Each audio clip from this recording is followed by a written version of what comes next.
ये बताइए आप सेना में 1971 का युद्ध लड़ चुके हैं, तो अगर अभी जो युद्ध की स्थिति बन रही है या बनेगी, तो इसको लेकर जो पूर्व सैनिक है वो क्या बॉर्डर पर जाएँगे अगर आदेश मिलेगा या आपकी क्या इच्छा है, क्या कहेंगे? पूर्व सैनिकों की इच्छा क्या, प्रबल इच्छा है कि अगर हमें मौका मिले तो हम दोबारा एक एक हाथ फेर करने चाहेंगे। जैसा आपने 1971 का युद्ध लड़ा, आपको एक नॉलेज भी है कैसे जीता युद्ध, क्या कहेंगे इसको लेकर? ऐसा है कि युद्ध जो है प्लानिंग के ऊपर डिपेंड करता है। हमारे जो कमांडर्स होते हैं उनकी रणनीति होती है, उस रणनीति के तहत हम लोग काम करते हैं। इसलिए युद्ध लड़ने की नीतियां कुछ चेंज हो सकती है, क्यों उस जमाने में कुछ और था। आज का जमाना डिजिटल है, आज के जमाने में लाइव सब चीज दिखती है। आज कंप्यूटर वगैरह आ गए हैं, इसलिए डिजिटल होने के बाद में अभी आज का सैनिक पहले के सैनिक से ज्यादा होशियार है, ज्यादा टैलेंटेड है और ज्यादा मेहनती है और यंग है। यंग आदमी के अंदर जोश ज्यादा होता है, बशर्ते है कि 40 या 45 साल का व्यक्ति हो या हाँ, सिपाही हो। जी, जैसे कि ये पहले युद्ध आपने जैसे बताया कि पहले केवल जो आर्मी के एरिया हैं उनको ही ब्लैकआउट करते थे या क्या करते थे? थोड़ा-सा बताएँगे पुरानी कुछ यादें? पुरानी यादें ऐसी है कि जहां जहां पर छावनियां हुआ करती थी, जहां पर कैंट हुआ करते थे, जैसे मामून कैंट कैंट है, पठानकोट है, फिरोजपुर है, चंडीगढ़ है, इस टाइप के जो सर्वविदित है, सबको पता है, पाकिस्तान को भी पता है, चाइना को भी पता है, हिंदुस्तान को भी पता है कि यहाँ पर इनकी आर्मी रहती है। उस जगह पर जो है वो ब्लैकआउट किया जाता था। अब जो है उस समय लोगों को पता ही लगता था कि लाइट क्यों बंद हुई है।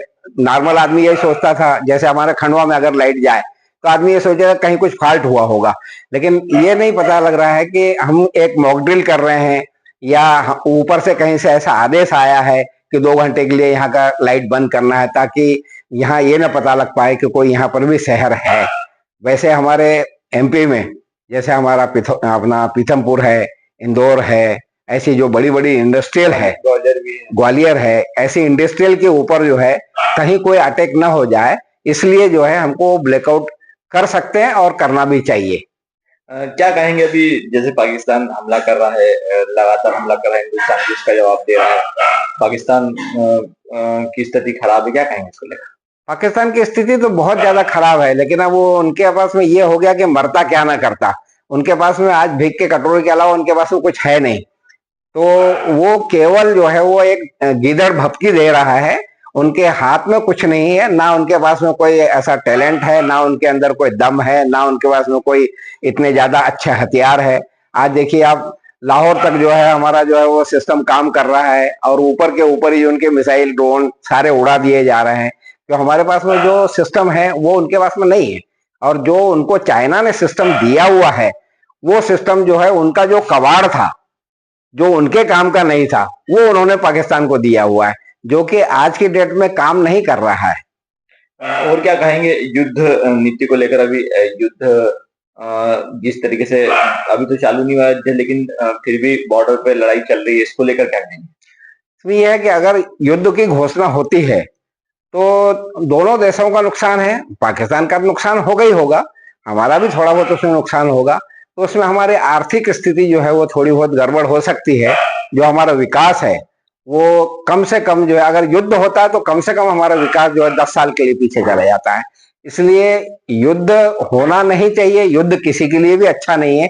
लेकिन जो हमारी माँ बहनों के सिंदूर गए हैं, हमारे बेटे गए हैं, हमारी बहनें गई है, हमारे भाई गए हैं, उसका बदला लेना जरूरी है। इसलिए जो है हमको किसी भी हद तक जाना पड़े, सेना जाने के लिए तैयार है और सेना को जाना भी चाहिए।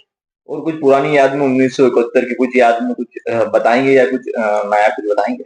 पुरानी यादें तो यही है कि जैसे हम 1971 में कम से कम जो है वो 93,000 आदमियों को जिंदा कैद करके लाए थे, उनके सिलेंडर करके लाए थे। तो आज हमारी इच्छा तो ये है कि अगर युद्ध हो तो कम से कम 10 गुना ज्यादा लोगों को जो है वो सिलेंडर करके लाएं और पाकिस्तान का जो है वो मैप ही चेंज हो जाए। यह ना लगे कि हिंदुस्तान के सामने जो है कोई पाकिस्तान नाम की चीज खड़ी है। क्या करेंगे मैप चेंज करने के लिए? क्या हुआ आपको कुछ? आप आर्मी में रह चुके, क्या कर सकते हैं? मैप चेंज करने के लिए यही है कि पाकिस्तान के इतना तंग किया जाए, उसके टुकड़े टुकड़े इतने टुकड़े कर दिए जाए कि वो खुद गिन न सके। अपना परिचय दे देना। मैं रामाजी कानड़े हवलदार मेजर रैंक से रिटायर हुआ और मैं प्रभु प्रेमपुरम में रहता हूँ। मेरी एक पुरानी याद में एक चीज कहूंगा कि जान दे देंगे मगर शान न जाने देंगे, जिगर का टुकड़ा है कश्मीर न जाने देंगे। हमने खा ली है कसम इसकी हिफाजत के लिए, हम जो मचलेंगे तो आंसू न बहाने देंगे। हम न दहलेंगे कभी तोप और उन टैंकों से, माँ के दामन पे कभी आंच न आने देंगे। हम जो मचलेंगे तो आंसू न बहाने देंगे, जान दे देंगे मगर शान न जाने देंगे।